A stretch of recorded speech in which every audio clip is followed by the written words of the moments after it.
अगर आपने अभी तक हमारा चैनल सब्सक्राइब नहीं किया तो अभी सब्सक्राइब करें और बेल आइकॉन को क्लिक करके हमारी लेटेस्ट वीडियोस के बारे में अपडेट जानें। साइड होकर बैठी रहो बैठी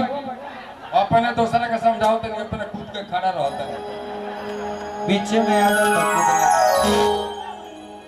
भागाओ हमें के देरी ना लगेला देखिए हमार भाव जाइए वो आज बाड़ी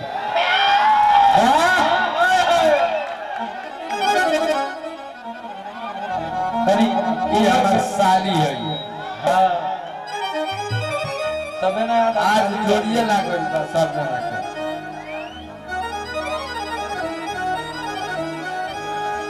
अरे इतने दिन में इतना मोटा कैसे भई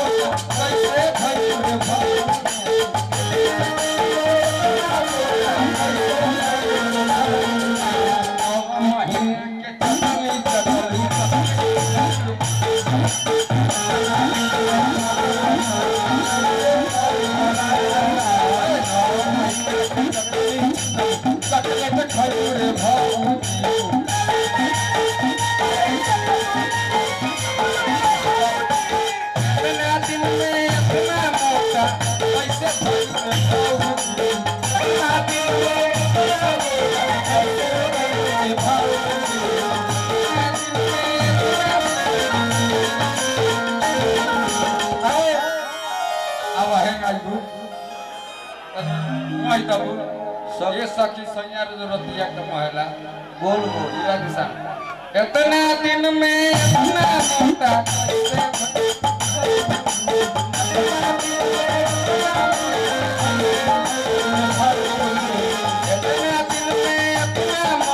कैसे भइल रे भाव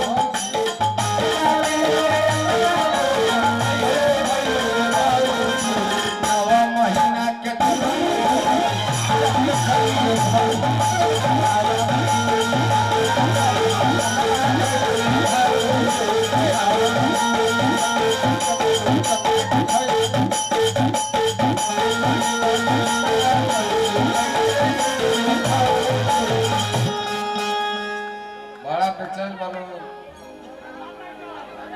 प्रशासन महोदय से नम्र निवेदन बा